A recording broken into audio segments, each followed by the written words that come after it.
Big boss live അപ്ഡേറ്റ്സിലേക്കാണ് പോകുന്നത്. ഇന്ന് നടന്ന ക്യാപ്റ്റൻസി ടാസ്ക് വൻ പരാജയമായിരുന്നു.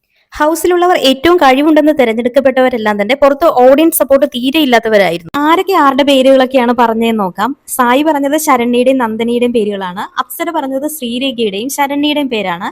നന്ദന പറഞ്ഞത് സായിയുടെയും ശരണ്യയുടെയും പേരാണ്. ജിൻഡോ പറഞ്ഞത് ശ്രീരേഖയുടെയും ശരണ്യയുടെയും പേരാണ്. അതുപോലെ ശ്രീതു പറഞ്ഞത് ശ്രീരേഖയുടെയും ശരണ്യയുടെയും പേരാണ്. അർജുൻ പറഞ്ഞത് ശ്രീരേഖയുടെയും നന്ദനയുടെയും പേരാണ്. ജാസ്മിൻ പറഞ്ഞത് നന്ദനയുടെയും ശ്രീരേഖയുടെയും പേരാണ്.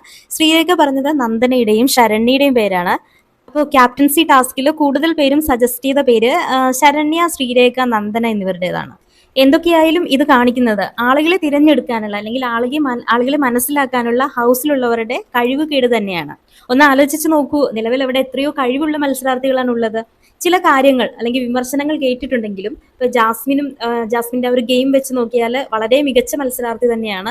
അതുപോലെ ജിൻഡോ നല്ലൊരു മത്സരാർത്ഥിയാണ്. പിന്നെ ഇനി അല്പം ഒച്ചപ്പാടുണ്ടാക്കുമെങ്കിലും ഇമോഷണലി കുറച്ച് വീക്ക് ആണെങ്കിലും നോറ നല്ലൊരു മത്സരാർത്ഥിയാണ്. പിന്നെ അഭിഷേക് നല്ലൊരു മത്സരാർത്ഥിയാണ്.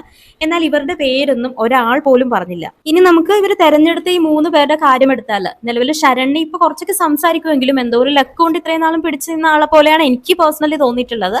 പിന്നെ നന്ദന സംസാരിക്കുന്ന കാര്യങ്ങൾ പ്രത്യേകിച്ച് അങ്ങനെ പോയിന്റ്സ് ഒന്നും ഇല്ല. വെറുതെ ഇങ്ങനെ പല സമയത്തും പല സ്ഥലത്തും പോയി ഒച്ച വെച്ച് നടക്കുന്ന ഒരു ക്യാരക്ടറായിട്ടാണ് എനിക്ക് തോന്നിയത്. പിന്നെ ശ്രീരേഖയൊക്കെ ഹോട്ടൽ റൂം ടാസ്ക് ഒക്കെ നന്നായിട്ട് വെറുപ്പിച്ച് കൈ കൊടുത്തിട്ടുണ്ട്. അപ്പൊ അതുപോലെ തന്നെ പ്രത്യേകിച്ച് അങ്ങനെ വലിയൊരു പെർഫോമൻസ് ഒന്നും എനിക്ക് തോന്നിയിട്ടില്ല ശ്രീരേഖയില്.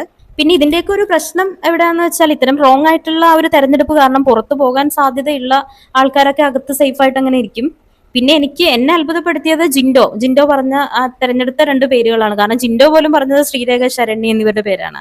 ജാസ്മിൻ ആണെങ്കിലും നന്ദന, ശ്രീരേഖ എന്നിവരുടെ പേരാണ് പറഞ്ഞത്.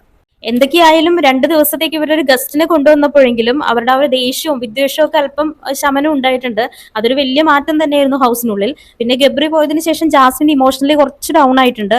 റസ്മിനുമായിട്ടുള്ള ആ ഒരു വഴക്കും അതിനുശേഷം ആ ഒരു കരച്ചിലൊക്കെ അത് കാണിക്കുന്നതാണ്. പിന്നെ ഇവരൊക്കെ മനസ്സിലാക്കുന്നത് എപ്പോഴാന്ന് വെച്ചാല് ബിഗ് ബോസ് ആ ഒരു 100 എപ്പിസോഡും ഫിനാലെയൊക്കെ കഴിഞ്ഞ് പുറത്തിറങ്ങുമ്പോൾ ആ ഒരു എപ്പിസോഡും പിന്നെ സോഷ്യൽ മീഡിയയിലുള്ള പോസ്റ്റുകൾ, കമന്റ്സ് ഒക്കെ കാണുമ്പോഴായിരിക്കും ഇവരെന്താണ് അതിൻ്റെ ഉള്ളിൽ കാണിച്ചതെന്നും ഇവർ തെരഞ്ഞെടുക്കപ്പെട്ട ആളുകൾ ആരൊക്കെയാണ്, അത് തെറ്റാണോ ശരിയാണോ എന്നൊക്കെയുള്ള ഒരു കറക്റ്റ് പിക്ചർ ഇവർക്ക് കിട്ടുന്നത് അതിൽ നിന്ന് ഇറങ്ങിയതിന് ശേഷമായിരിക്കും.